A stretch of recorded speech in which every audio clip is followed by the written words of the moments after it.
Yeah, some life. How you guys doing? I just want to rant a little bit. I'm not even sure what I'm going to say. I'm just going to rant. um, I get called strange a lot, or thought of as strange. People call me a clown. First of all, what's wrong with clowns? Second of all, what's wrong with being strange? Something that's strange is more interesting and perhaps sometimes more valuable than something that's not strange. A pyramid is stranger than just sand sitting on a desert. But a pyramid is greater than sand sitting on a desert. Sand sitting on a desert is ordinary. Nobody cares about sand sitting on a desert. People care about a pyramid, but because a pyramid is strange, like a clown. A pyramid is noteworthy, different than just the sand on a plane, not an airplane, but a flat space. Maybe I'm the pyramid, and you normal people, or the rest of the world, are the sand sitting on the plane. I'm okay with that. If I'm strange, I'm more remarkable. I'm actually more valuable, at least in some way, if not absolutely. And something that's interesting is almost intuitively more important than something that isn't interesting, like normal people. If there's such a thing, people that don't dress like clowns or aren't clowns. Clowns are interesting, therefore in some way more valuable. Otherwise, why'd we invent them? They didn't just say a clown has a certain character that makes him unique, as opposed to a regular, ordinary person. Works for me. If I'm a clown, well, what do you got against clowns? You clown haters now? I don't know what's bad or what. If a clown is an interesting or different person, then that is actually more valuable, or at least, if not, at least more interesting, if not more valuable, than just a non-clown entity. So I can live with that. Maybe I'm a clown. Maybe I dress like a clown. Maybe I'm unique. Maybe I'm weird. That all makes me different. That all makes me unique, and I can sit with that. At least I'm me, not just you looking at me as a normal, non-interesting person. Look how good, and look how interesting the concept of God is. Look how interesting God is, which is not, there's no God, but whatever. God's the most interesting, fascinating thing that people have ever thought of. But we don't hate on it / him. We worship it / him.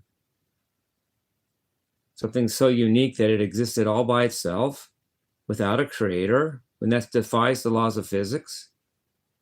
Something never just doesn't need a creator.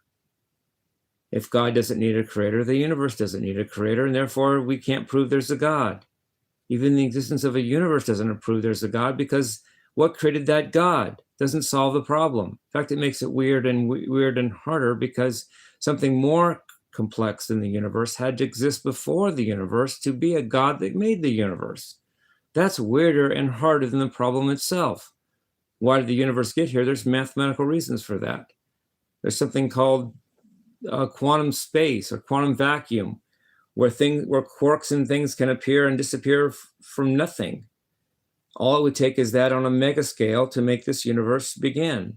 And then all it takes is evolution, i.e. growing, to make us.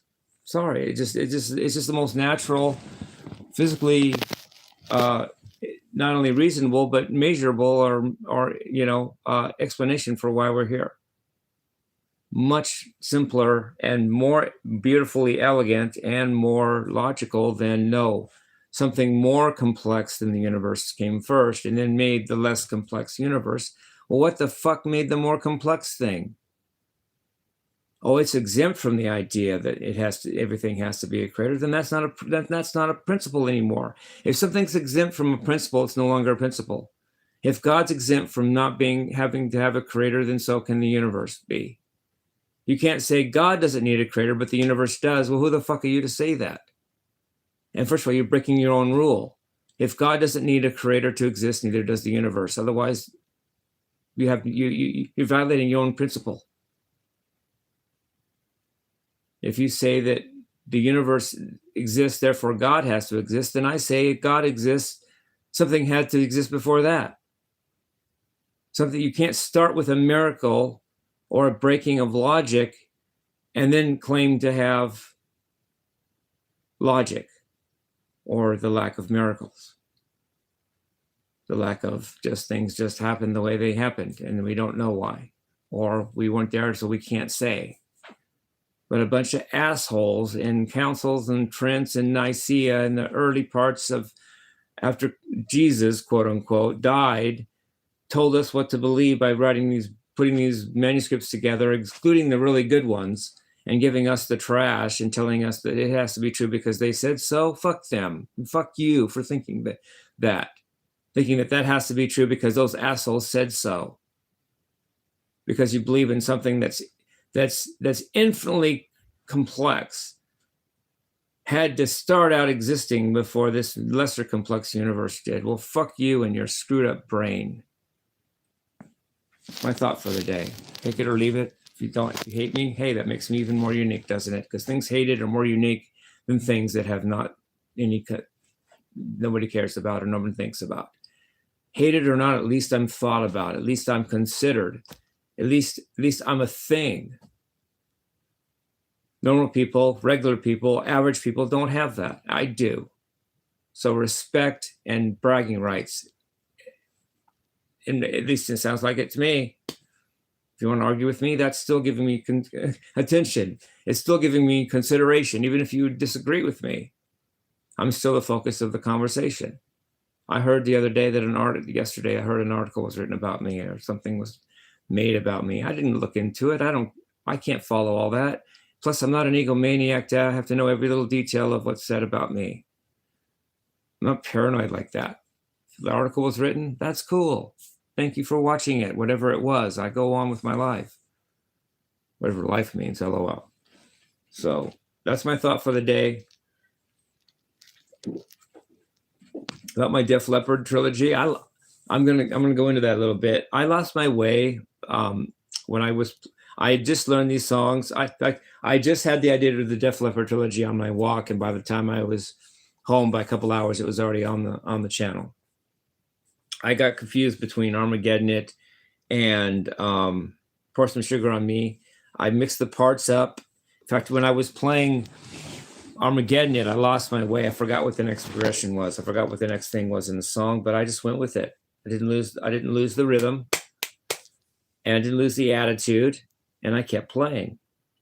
That's rock and roll heroism in some ways. I had to make up what I thought would happen or what I thought should be because I just lost my trend. I forgot what Def Leppard did. In the process of that forgetting and yet keeping playing, I made up a bunch of new stuff. It was pieces of here and there and put it together and things were out of place. But I kind of like what I did with it, even though it wasn't perfect. Every part got played just at the wrong time and maybe in the wrong order and in the wrong, at the wrong moment. I forgot parts of Armageddon It and then borrowed parts of Armageddon It for Pour Some Sugar on Me and then ended Pour Some Sugar on Me the right way, but it ended cool. And no, it wasn't what Def Leppard did exactly, but it was me being like Eddie Van Halen always said that he's like a cat. He falls on his feet. I was like a cat falling on my feet, I hope. I totally forgot what the next parts were. And I just kind of had to go with my intuition. And then I did remember some of the parts, but out of context, out of order. But if you listen to it, I kind of like my version better, really. It holds water. I mean, maybe it stops being Def Leppard exactly at some point, but it has their attitude. It has rock and roll perseverance, and every part gets played just at the wrong time, which is not perfect. I admit that. In fact, I'm saying that, but I kind of like what I did with it. Now I know how to do it because I made those mistakes and I went back and thought about it. Oh, that's what I did wrong. But if I redid it, it wouldn't have the same fire. It wouldn't be me falling like a cat. It'd be me in a laboratory dissecting things, and I'm not going to do it. I'm not going to do another take. I'm not going to delete that one. I kind of think it's cool. I'm sorry I'm really sorry that I meant no disrespect to Def Leppard. by putting things out of context and out of order like I did, but it was the best I could do given my circumstance. I don't go for absolute knowledge when I go to play. I go for feel and vibe and attitude. And I don't get everything wrong all the time, but I don't get everything right all the time either, and I don't prefer to. I'm not trying to get it all just like the record. Anybody can listen to the record. A robot could make the record. An AGI could do it like the record. But an AGI can't be Shirtless Guy. That's a rhyme, by the way. Because I'm a different thing than existed before me, and a robot can only has a hard time with that. Has a hard time doing something no one's ever done, because that requires a level of thinking that's really hard to artificially generate, hence artificial intelligence. They may be smarter in some ways, but they're dumber in other ways. It has to be that way. So you can't have something from nothing. You can't get something for nothing. If an AGI can beat us in some ways, we beat it in other ways. It's physics, it's conservation. AGI Rex can do pi calculations better than me, but I can be Shirtless Guy better than him. And that's what I'm worth, is Shirtless Guy, not doing pi to 50 decimal points. Nothing wrong with doing pi to 50 decimal points, but that may not be as great or as unique as just being Shirtless Guy is in the planetary scale or universal scale. So I'm sorry about the Def Leppard thing, but I'm going to keep it. I was playing I was playing Armageddon, which I just learned in my life, and oh my God, what's the next part? And but the way I put it all together was actually not too bad, given the fact that I literally just had to compose that on the spot and hope I played some common licks that were in Def Leppard songs. And if I would have played it just like the record, I don't think it would have been as interesting. I mean, what's more interesting than somebody falling flat on their face and trying to get out of the hole they just dug themselves? That's very interesting. And interesting things can be entertaining, and entertainment is what Shirtless Guy, at least part of what not only Shirtless Guy, but YouTube is for. So anyway, I love you guys. Peace, love, and rock and roll.